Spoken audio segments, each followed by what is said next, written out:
start putting music out, I was like, okay, yes, that is the most logical name that I could pick for myself. Hi, everyone. Thanks for tuning in to Lucky Listener Podcast. I'm joined here today by probably the most creative person I've ever witnessed. This is Omlet. Hi, Hi, everybody. Omlet.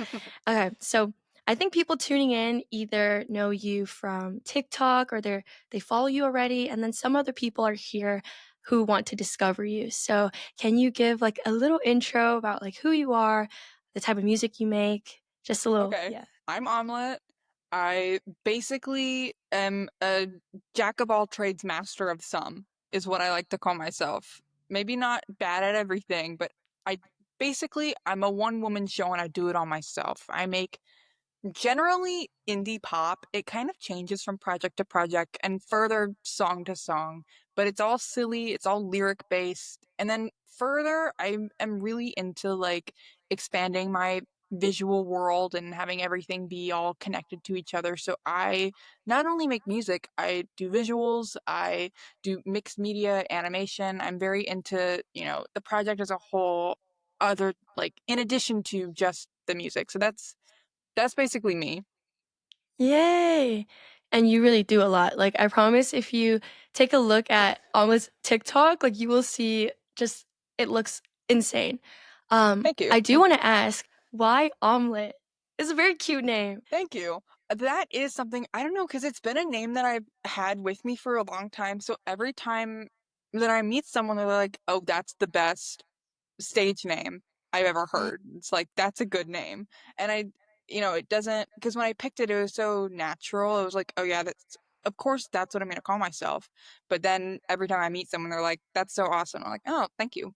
It started in elementary school. I remember it very vividly. I was walking into my first elementary school because I moved elementary schools in fourth grade. I think I totally have that vibe about me. And I was walking into school with my sister, and she was like, "What about Omelet as a nickname?" And I was like, "Okay." I didn't think it was gonna like have staying power. That's just something that Mhm. elementary school kids do. But then it did. And then I'm like an internet safety nut, and I'm like, I don't want to put my information online. So I use Omelet. And then when I decided to start putting music out, I was like, okay, yes, that is the most logical name that I could pick for myself. I don't have to come up with anything new. So that's where it's from. Yeah, that's wonderful. I've had a lot of people, like, in my inboxes, and I always look at their names, and it's a mix. Some people like to go by the first and last name, and some people have, like, some really cool.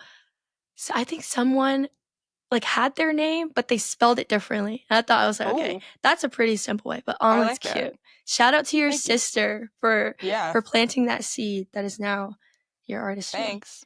Yay. So I did wanna ask, I saw on your Spotify, you consider yourself, like, a disgruntled indie pop, I guess, singer. When you Yeah. say, like, indie pop, is that you feel like your music right now will kinda stay in indie pop, or do you feel like it kinda blends into other genres of music?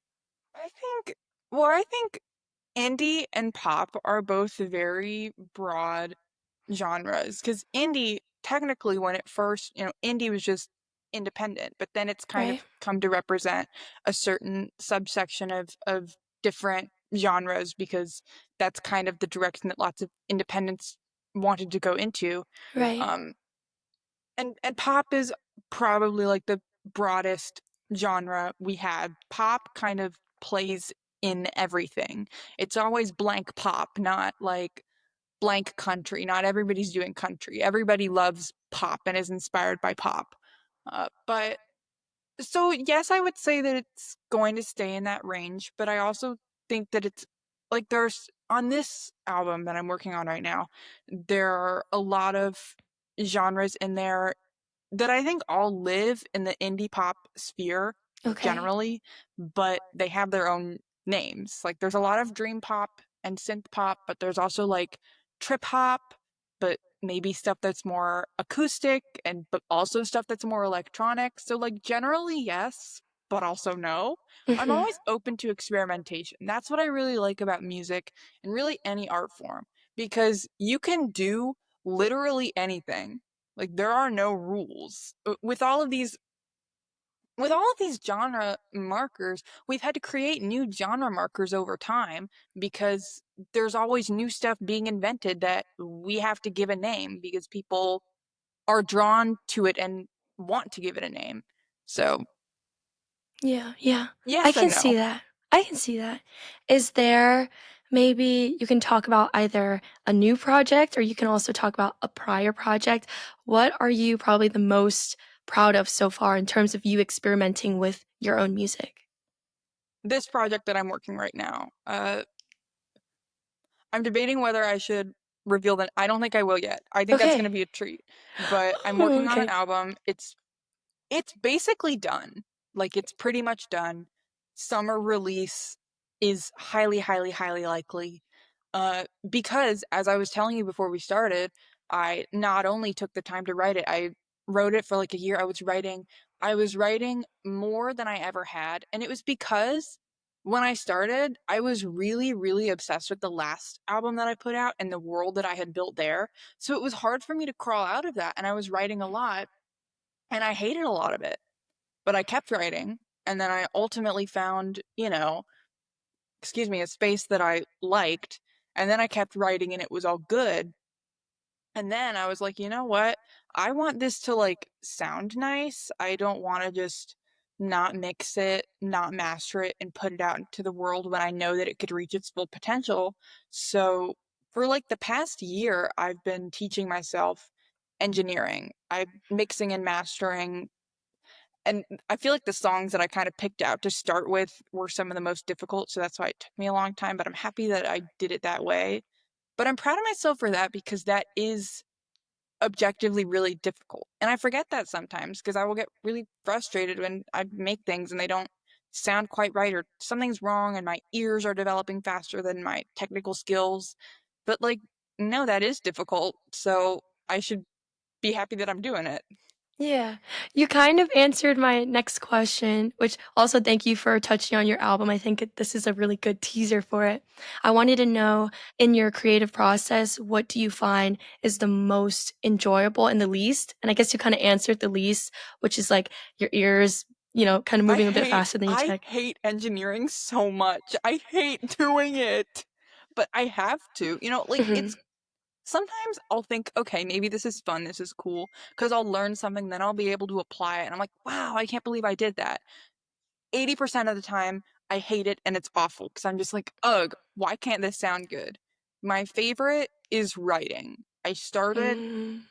writing just because I like to write. I've always been a writer first in literally anything. English was my favorite subject in school, like, but I also just like telling silly stories because, like, words are really awesome and we can use them however we want.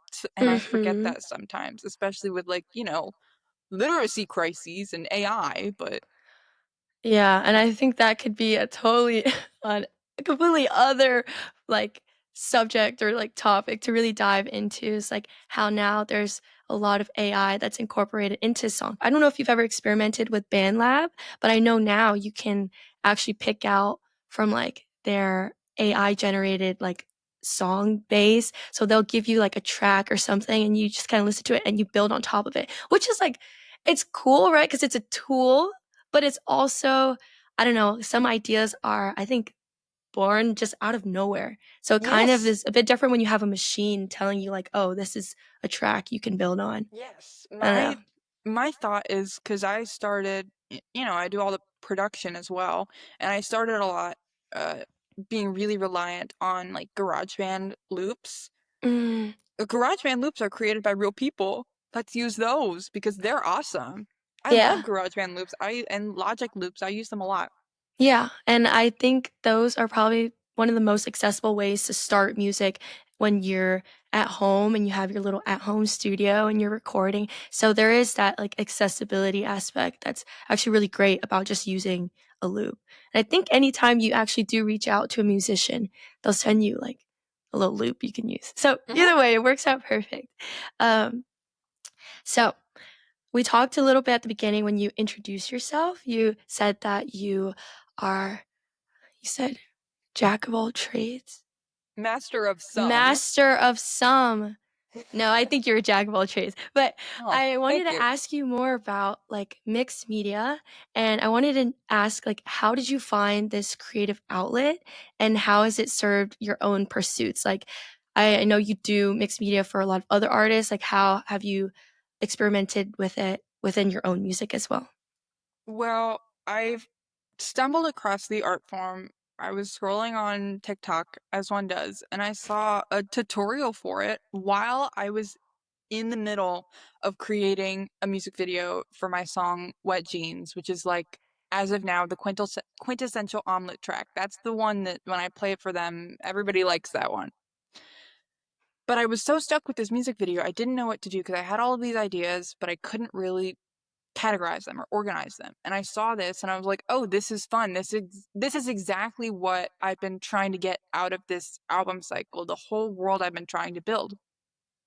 So I did a couple of parts in the music video using it, and then in every other music video for that album, which there are like 5, excuse me, I used it for all of those. And then I just kept doing it because it's so fun and it's so playful, and it's once again one of those avenues where you can just do anything. There are literally no rules. So that's kind of how I got started. And then I got addicted and I couldn't stop.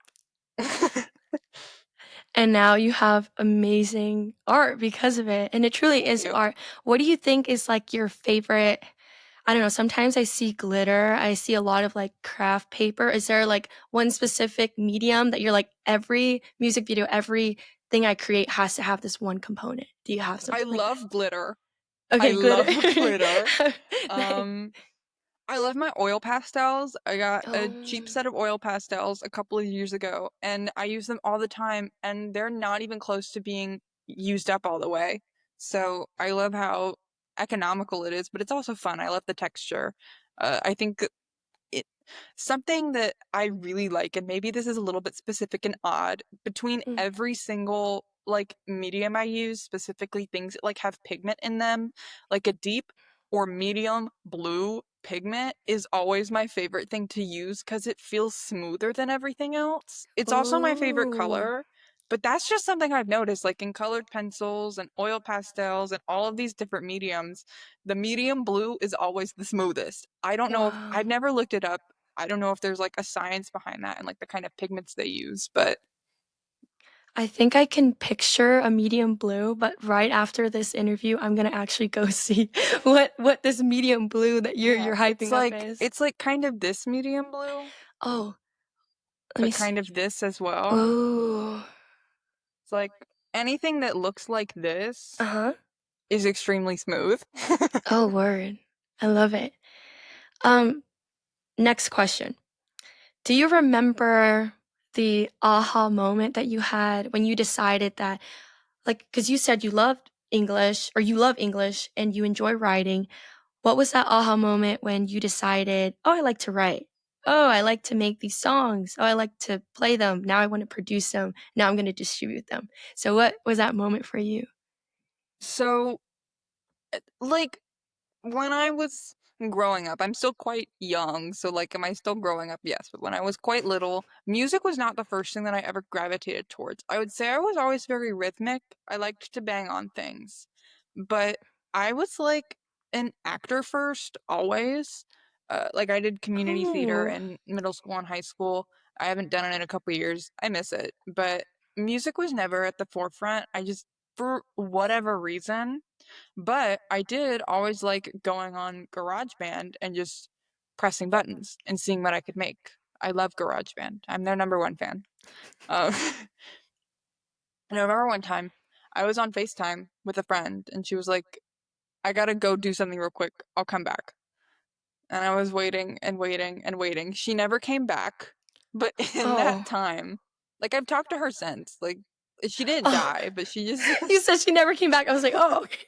she never came back Thanks. to like the I don't know where she went. I can't remember how it ended. Maybe I hung up or something. But Okay. in the meantime, while I was waiting for her to come back, I was just like, I'm bored.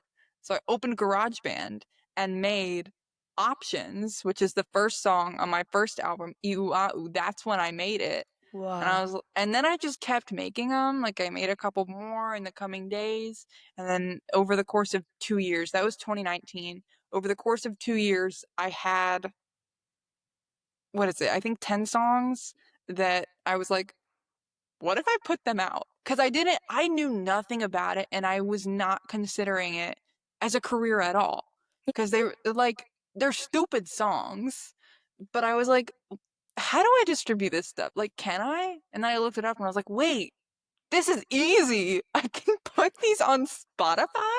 So I did. And then I was just gonna keep it to myself because I was like, these people that I know, I don't even know if they're my friends. Maybe some of them are my friends. I was like, they're gonna think it's so weird. They're gonna think it's Uh, so odd and dumb. And then somebody found it and started sharing it around, and they oh, were like, no, this is great. We love it. oh, And I was like, oh. And then I just kept making it and making it, and I was like, wait, I kind of I like this better than anything else. I kind of yeah. want to do this forever. So now I'm doing it forever. Yeah. Yes, yes. And that's what I love to see. Oh my gosh, when you mentioned that somebody had found it and started, I guess, distributing it and saying, "Oh, we love this." Do you feel like had that not happened, you might not have, I guess, been so open to sharing your music? Because, like you said, was something you wanted to keep close to you. So, do you think if that moment never happened, you wouldn't have been? You know what? I've never thought about it that way, but Mhm. absolutely. I see, I Absolutely, I see. would not be here. That's Wow, so that's great. interesting. I was like, I thought nobody would like it and they would think that I'm weird because my music's weird.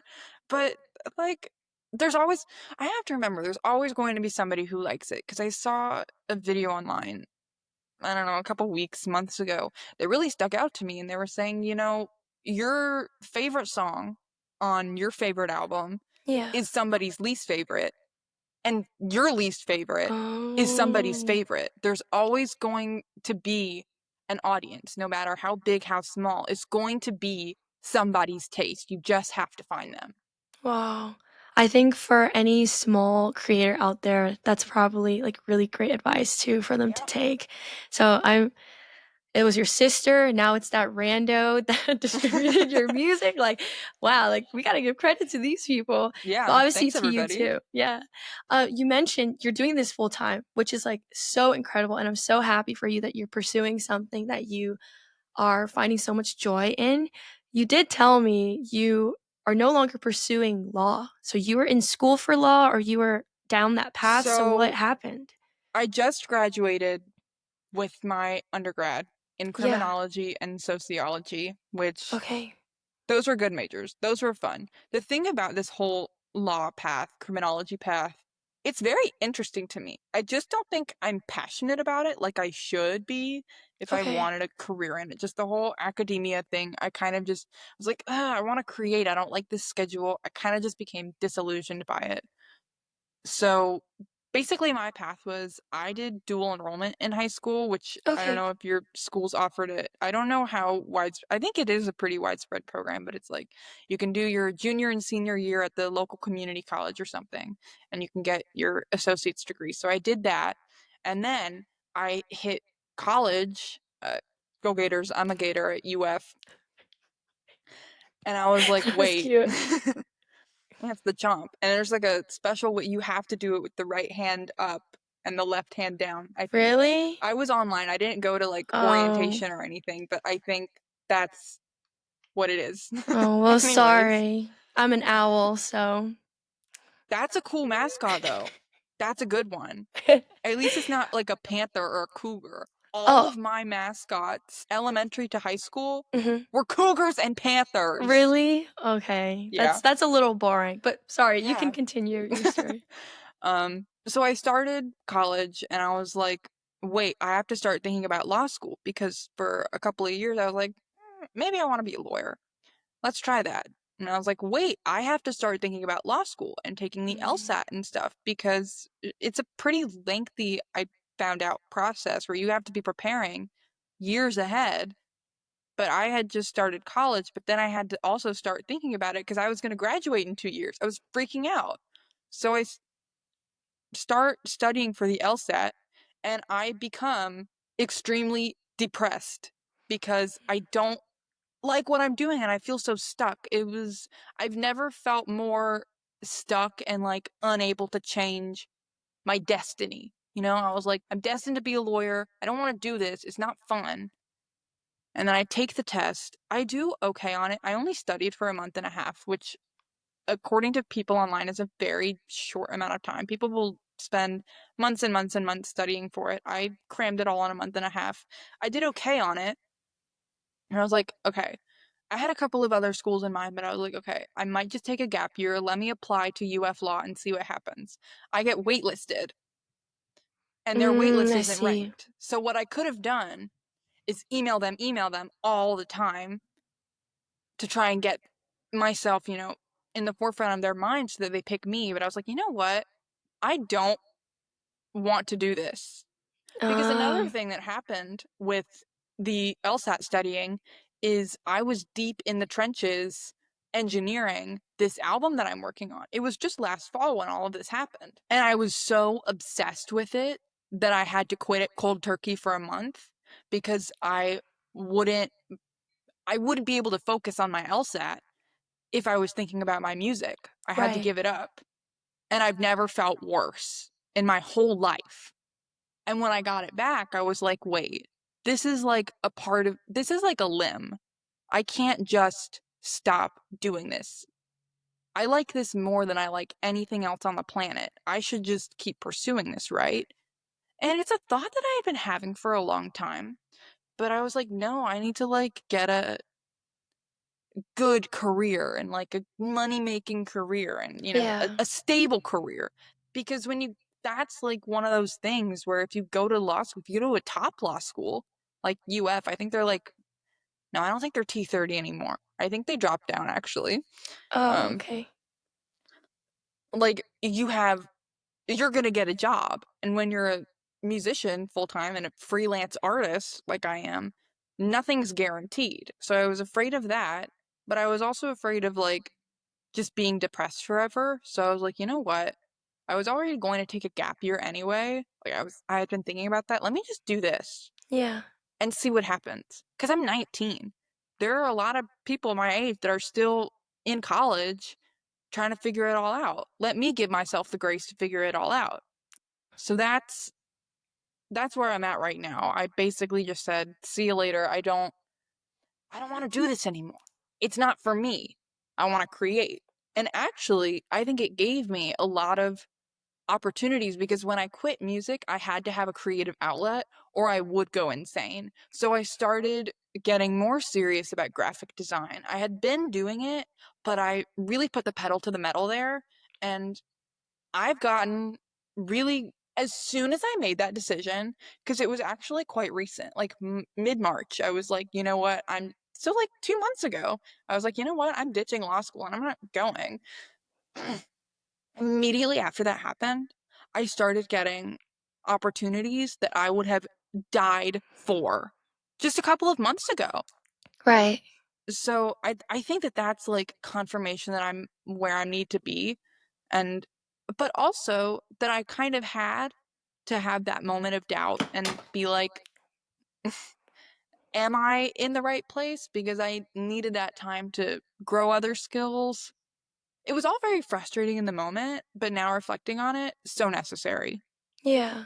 I think that's a very mature, I guess, response to your discontentment. Because I think a lot of people would feel very pinholed to the path that they're on. And like you said, seek out that stability and that career that they think will measure up to that success that they're looking for. But I think you found success in your own way. And like you said, the moment you took a step back and said, this isn't for me, so many other doors opened up for you. And I think it's also crazy that we're having this conversation because it very much parallels like me as someone who's starting this podcast because I didn't go to school for like advertising, business, entrepreneurship.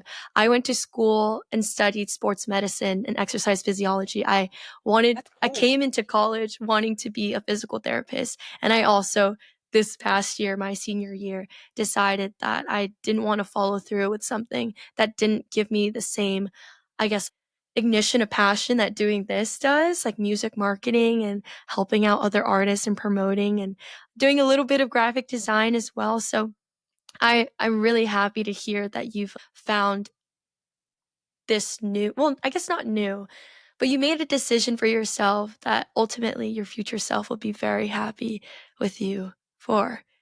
And Right. you are very young. Like, I'm 22, and Mm. earlier you said something like, "Am I still growing up?" Like, I think I'm still growing up, and I'm Yeah. 22. So yeah, thank you for sharing all of that. That was powerful. That's gonna sit with me. I do have a couple more questions, but this one is about like finding yourself, and I guess we can tie it back to before when you mentioned that with your artistry, you wanted to keep it personal. Someone distributed it and said, "Oh, this is actually really good." So, how have you come into yourself as an artist? Like, you've picked up engineering, you've now put the pedal to the metal with graphic design, and you've obviously are really talented with mixed media. So, how have you become more comfortable in expressing your artistry? That's a really good question. That's really good. Honestly, I think that it's dabbling in other art forms because music is so important to me and that I get really freaked out if it's not perfect, even though it's literally not supposed to be perfect. Like my body and my mind aren't always in sync in that way. Like I know it's not supposed to be perfect, but I'm like, no, I get like a physical reaction if it's not perfect. But working in other art forms where I'm not holding myself to a standard of perfection has helped me let go a little bit. Because I'm like, okay, this isn't perfect. This is literally like silly stuff. And it's supposed to be a little bit messy. And that's what people gravitate towards. That's why people gravitate towards it. So if I can apply that to my music, like, does that not weave the same kind of thread throughout all of my art? So I Yeah, yeah. I think that I've been trying to embrace that in my work right now. And I do think that I'm getting somewhere with that. Is it always easy? No, but it's easier to embrace Mm. that than I think it ever has been. Yeah, yeah. And I think it's definitely a process. Like you said, it's something that you have to kind of go through, get through, and like find out what really works for you. And having the mindset that, you're not aiming for perfection, you're aiming for something that is very in line with yourself, something that's fun, weird. You called, you said my songs are stupid, or you Yeah. write stupid songs. I think they're really like fun and quirky. So Thank you. I think that's really great, your mindset. This next part of the podcast, I'm really excited. It's called playlist prescription. I don't know if I'm Oh, gonna I'm so put excited music for this. here. Music, glitter, whatever. Yay. So for this segment, I've had people submit to me a situation or a conflict that they need a playlist to cope with it. Okay. And I picked this one specifically because I thought, okay, you might be able to help this person. And we're gonna go ahead and prescribe them. You can prescribe as many songs as you'd like from your discography. I will maybe input maybe like one or two songs, and then we'll actually upload this to Spotify later for Oh, I'm people. excited. Yeah, yeah. So this one's very simple to the point. It is summer boredom. Yes. Summer boredom. It's summer. They're bored. There's no school. Nothing's happening. So can you give me any song or songs that you feel like would help this person get through it? Okay. Well, first, I know a lot of people like to vacation to Florida over the. Oh my gosh, there are so many. There are so many. This is so good.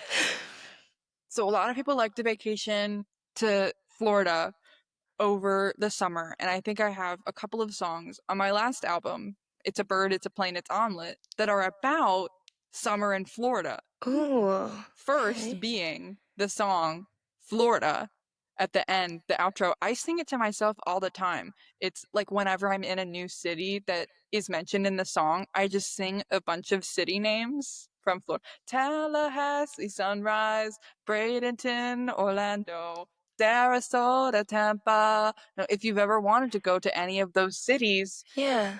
you can feel like you're there in Ooh, Florida. And it's that's a very wonderful. relaxing. It's an acoustic track, so you can listen to it doing chill things in the summer Mm, because you want to relax in the summer and school's out. yeah, I like that. And then another one. Are they next to each other on the track list? I can't remember. They might be. I Are actually think they are. Summertime Headache, which is basically my experiences during the summer. It's like kind of frustrated. Would I call it psychedelic? No, but it's kind of dizzy in that sense. Okay. Um, like these are all the ways that I feel when the weather gets hot. I get headaches a lot because I have like light induced headaches Oh, I sometimes. see. I see. So like bright lights, I can't do it. Sun, that's a really bright light. Yeah. So it's about, you go to the car wash in the summer, there are lyrics about car washes. It's, breakfast, you gotta eat lines about breakfast, you gotta eat a balanced breakfast in the summer to have all the energy to do your favorite summer activities. Yeah, summertime headache is a big one. Wow. And it's basically like you've traveled to the hottest place on the planet for summer vacation, which I Yeah. know is like a dream destination for many. Couldn't be me though. I want to go where it's freezing. Right, right. You want to go where it's freezing. Yes. Oh my goodness, I sat outside today in Yeah. the morning just to reset, I guess. I've been trying to do that recently. Wait, I'm that's I'm not very good nice. at it, but I went outside and I was like, okay, I'm in a light shirt and shorts. I should not be sweating 5 minutes into it. I was. I Yeah. was, because it's what temperature is it right now? It's not 87 degrees right now. It's like Is it 97.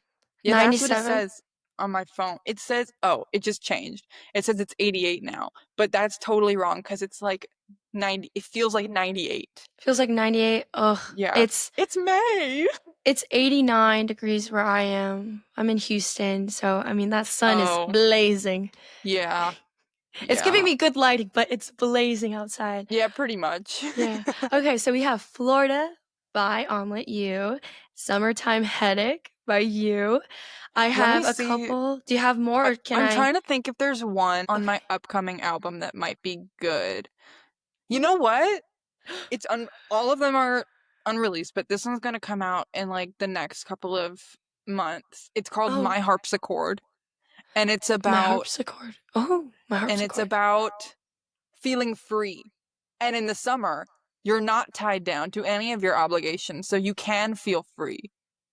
Clip the strings, pull the cord. My harpsichord is growing wings.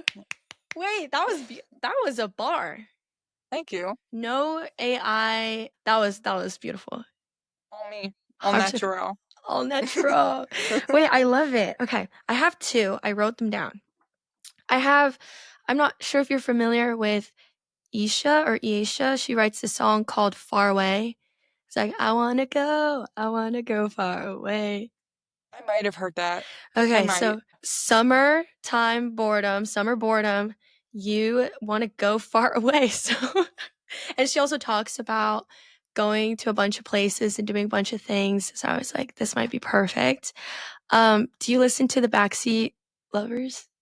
I've heard of them too. Okay, I I'm have. also not super like Backseat Lovers, but there is one song that I feel like makes your life feel like a movie. Like everything's just so cinematic. It's giving Hmm. road trip, top down. It's called Kilby Girl.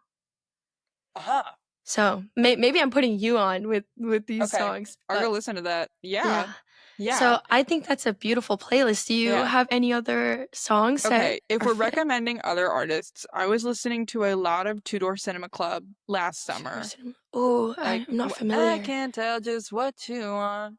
You don't want to be alone. I don't think I would put that one on it. I would put Okay. Undercover Martin because that's my favorite. And I listened Undercover to it Murder. so much last year. You Okay. had the last time you know we're gonna find you. Sick in the car seat cause you're not to go in. Out on the main streets completing your mission. That whole indie pop Yeah. vibe, like the early 2010s indie pop vibe. Oh, that's beautiful.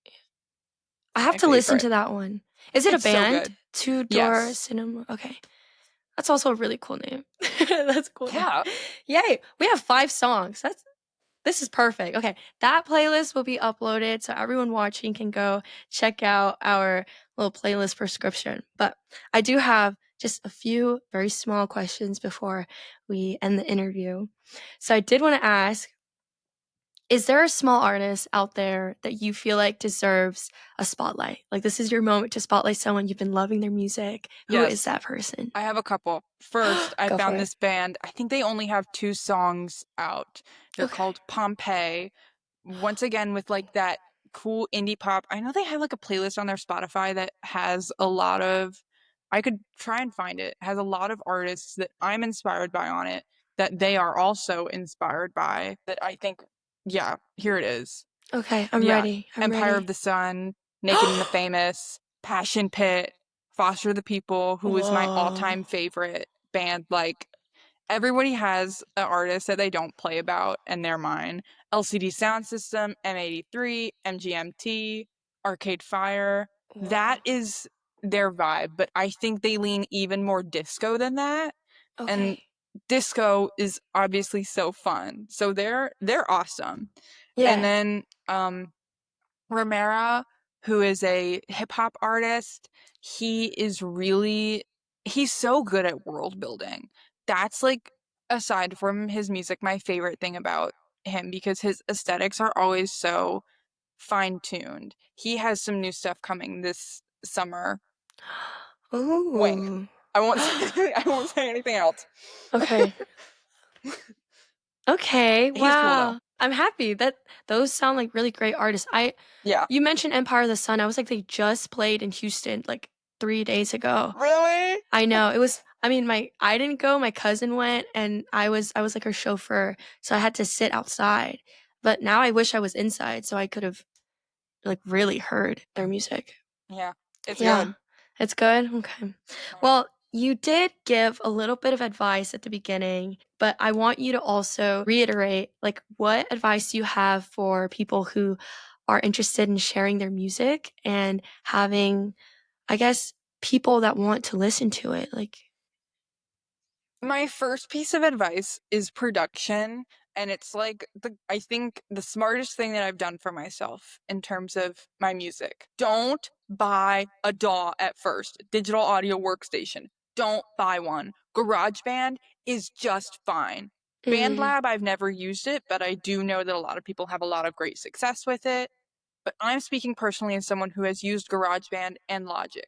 Don't buy a DAW because they are so confusing. And if you don't know anything about it, you're going to get burnt out. I worked on GarageBand. First, I started working on my phone, and then I switched over to my computer. And then after mastering that, I was like, okay, I think I'm ready to get into Logic. Because when you've spent so much time, first, working with constrained tools, I think, can really help you find your sound because there's more of a path as to like what you're allowed to gravitate towards within the confines of what they offer.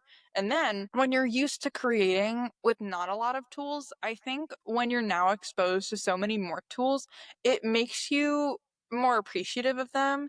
And I think it challenges you to use them more in ways that you weren't able to before.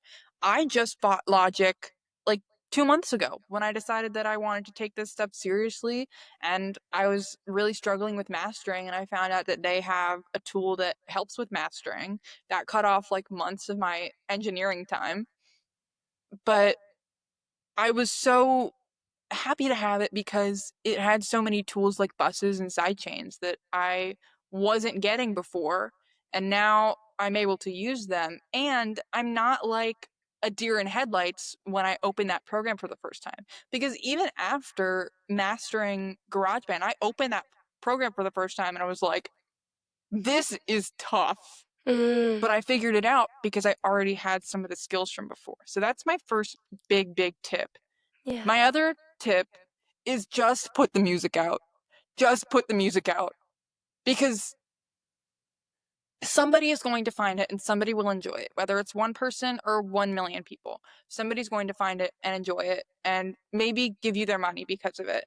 Because that's obviously, not to sound money hungry, but that's like, you need, that's, that's kind of the whole deal with making a career out of music. You kind of need to be sustained with money. Uh, And I've been doing a lot of in preparation for kind of understanding the algorithm and prep for marketing my new album. I have been posting a lot more on TikTok and kind of just understanding that like a small audience is so much better than going viral and your music getting shared to all of these people who don't really care. So I would also say another tip, Um, start small and start marketing in really small groups because then you'll get those people and then those people will tell their friends who maybe don't exist just in that group and then it'll grow organically. And then you have more organic growth with people who are willing to invest in you. Have I actually done this with success? No. But I'm getting there. and that's what's important. So, first, don't get a DAO. Yeah, GarageBand is don't do fine. it. And two, just post the video. Exposure is really important, especially when it comes to marketing yourself as an artist and growing your fan base. That's really good advice. Okay, you talked a little bit about your album, but is there anything else that our lucky listeners should be expecting from you within this year? You said summer release. Is there anything? Listeners, consider yourself lucky. I've Oh, got I've got okay. I was honestly thinking of like when we hang up on this interview going and distributing this song right now because another piece of advice, don't overwork, overproduce your stuff because you will just get sick of it. Sometimes the rawest form of expression is the most powerful, the most meaningful, the most interesting. Don't overwork yourself and don't I saw somebody saying this on TikTok, don't helicopter parent your music. Just let it breathe. Give it the space to breathe. And I finally gave a song the space to breathe. I've been working on it for like 2 years and it's finally ready. It's called Ladybug. If all things go according to plan, June 6th is the day. I've already tried distributing it once and then I hated it and pulled it like before it was even sent to stores. I sent it and then a couple days later I was like, no, no, no, no, no, I take it back. I take it back. That was like a month ago, but now it's ready. So June 6th and June then an 6th? album I'm slating August, September. August, I'm hoping. If everything goes wrong, September. Wow, June 6th. It needs to. Also, Yeah. Ladybug. That's a very sweet. I guess you can explain a little bit why The song is Ladybug. not very sweet, surprisingly. It's like Oh. a Trojan horse. It's like that whole thing that I have on my bios on social media that you pointed out. It's very disgruntled. That's what it Mm. is. Think about it. What freaks you out at night? What keeps you up at night? What freaks you out? That's what it is. I'm so excited. Wow, this really is gonna be a Trojan horse. Okay, well, Omelet, those are all the questions I have for you. Thanks for playing along with the creative segment, but that was everything. So, where can people Wow. follow you? Where can they find your stuff? Okay, I've got, I'm all over. I've got TikTok at, you can just type in Omelet Music and it will come up. Frozone's Crocs is the official handle. I made it when I was in middle school and I don't want to change it. Um, Instagram, Omelet Music, and Omelet's visuals if you want my visual art. I got updates there coming quite soon in terms of my own project and other projects that I have been a part of. Uh, and then linked to that account, there's a website if you want to check out my portfolio. And then I'm also on YouTube, Omelet Music, and I think that's it. And Wow. I'm gonna try and get a Bandcamp up. Yeah. Thank you for sharing your socials. All right. Thank you guys so much for listening. Please go follow Omelet on all their socials, and we will catch you guys in the next one. Bye. Thank you, Omelet.